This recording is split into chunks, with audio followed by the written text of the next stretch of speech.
जैसा कि नाम से ही जाहिर है, मनुष्य के इतिहास के अंश जहां दिखाई दें।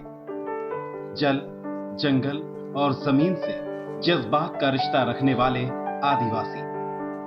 जंगल से बंधा है इनका जीवन और जिंदगी जंगल के सहारे ही चलती है। कुदरत के करीब रहने वाले इन आदिवासियों की आजीविका भी मौसम के भरोसे है। फिर किस्मत भी मौसम की बदलती शक्लों पर टिकी हुई। मौसम माकूल तो गुजर, वरना मौसम बिगड़ा तो फिर रोटी के भी लाले।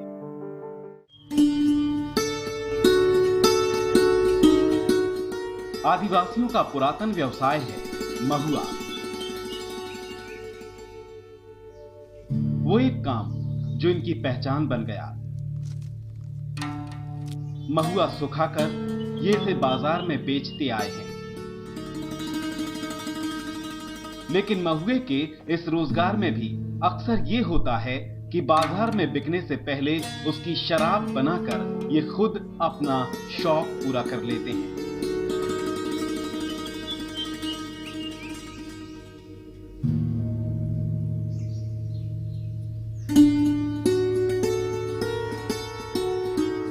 महुआ आदिवासियों की मोहब्बत है, कह लीजिए।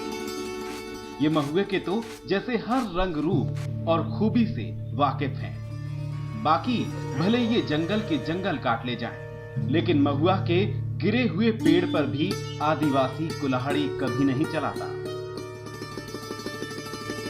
वजह ये कि अगर कुछ भी ना मिला तो ये महुआ भी कभी दगा नहीं देगा। इसके फलों के सहारे ही सही रोजी रोटी और शौक पूरे कर लेते हैं।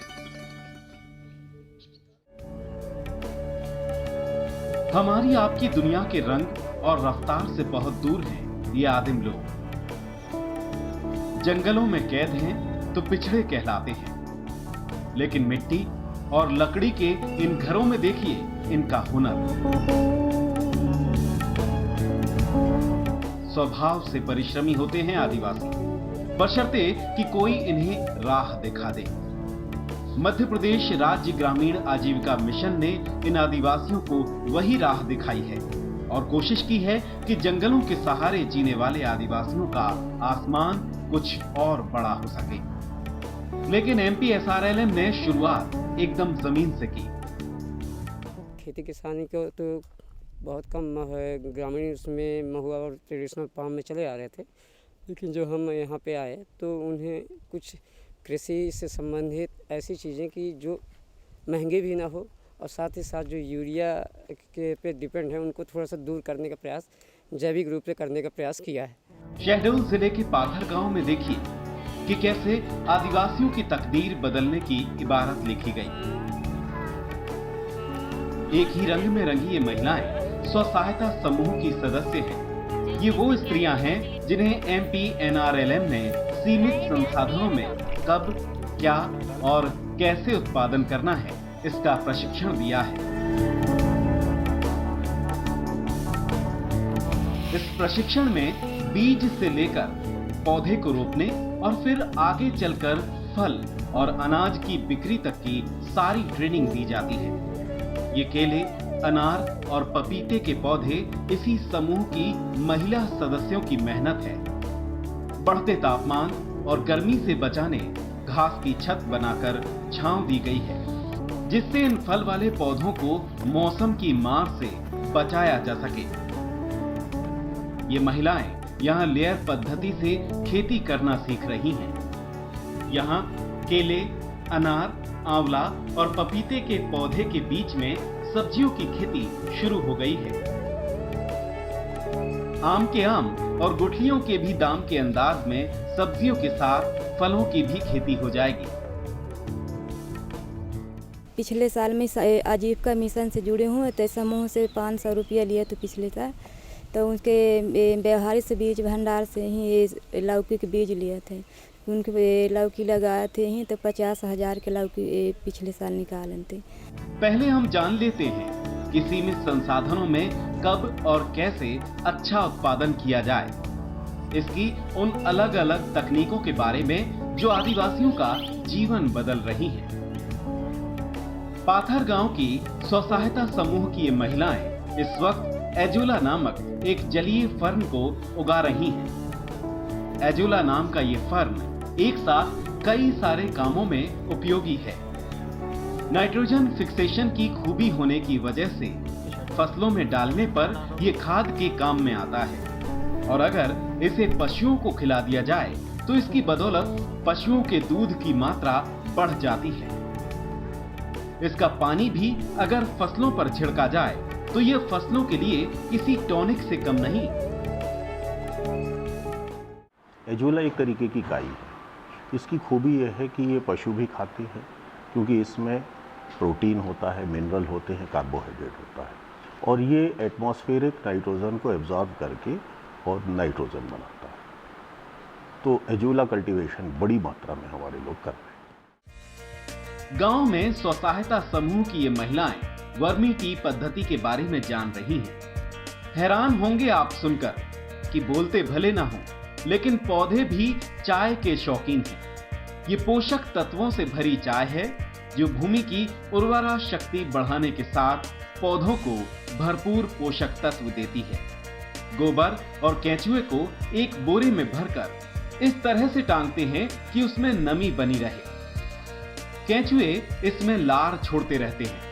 फिर इसे 4-5 दिन बाद पानी में निचोड़ दिया जाता है। टंकी का पानी अब वर्मी टी बन चुका होता है, यानी पौधों की चाय।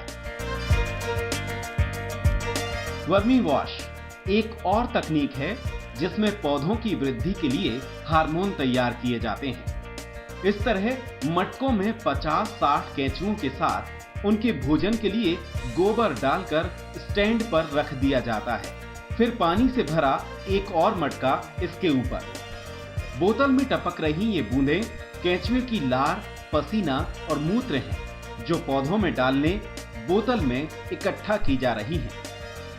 यही पौधों का ग्रोथ हार्मोन है।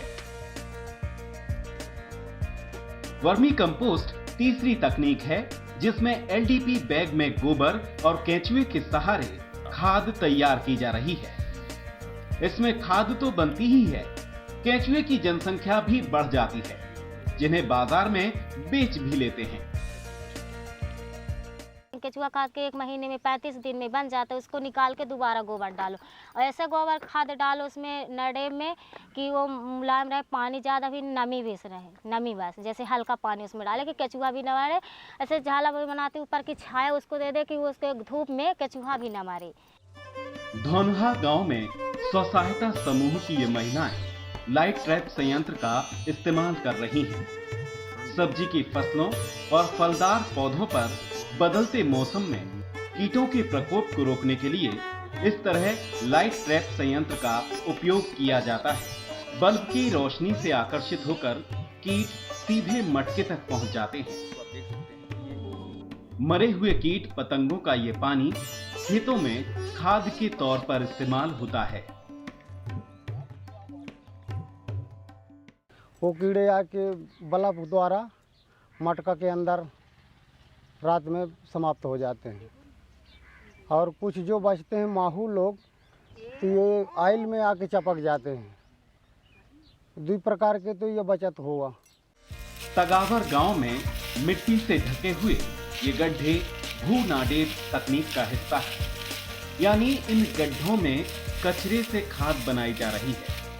स्वसहायता समूह की ये महिलाएं सारा गोबर, मिट्टी, खेती का कचरा इन गड्ढों के हवाले कर देती हैं। फिर इनमें नमी की मात्रा बढ़ाकर मिट्टी से बंद कर दिया जाता है और तैयार हो जाती है फसलों की पैदावार बढ़ाने वाली खाद।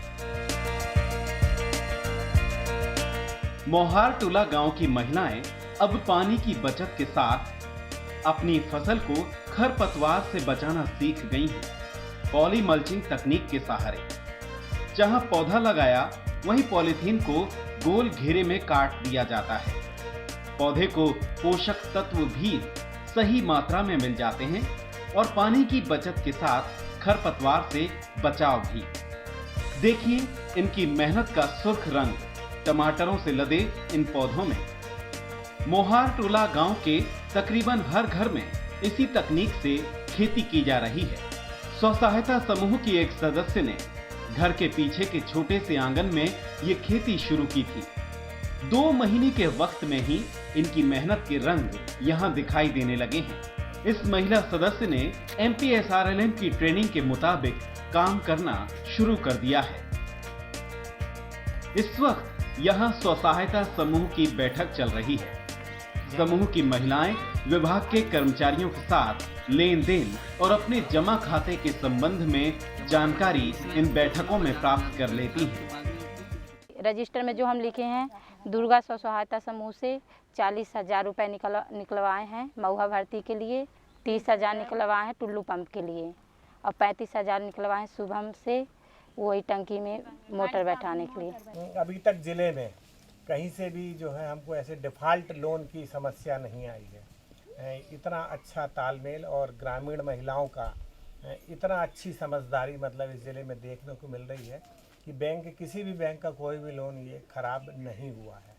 अब आपको बताते हैं कि बहुत छोटी सी जमीन पर सीमित साधनों में इन तकनीकों से बढ़ाई गई पैदावार को किस तरह बाजार भी यही मिलता है। गांव में आजीविका फ्रेश है, जहां से ताजी और स्वस्थ सब्जियां शहडोल के सब्जी मार्केट पहुंचाई जाती हैं। आजीविका फ्रेश एक कड़ी है इन आदिवासी महिलाओं की मेहनत, जिसके सहारे मुकाम पाती है। यहाँ सब्जियों के साथ LDP बैग भी विक्रय किए जाते हैं ताकि केंचुए की खाद तैयार करने का चलन बढ़े।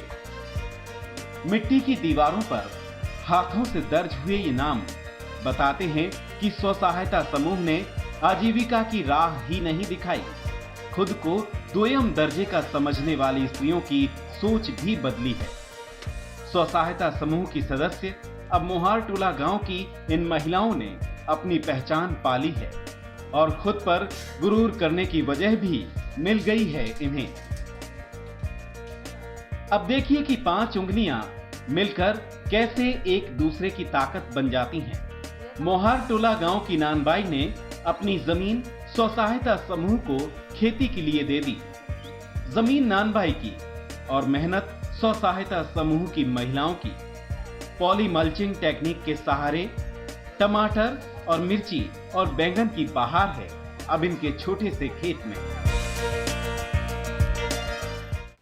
एमा पहले गोरुआ रकरा चरत रही, तमान बगार रही, न कोई जोते वाला, न बोए वाला, न खेती करे वाला।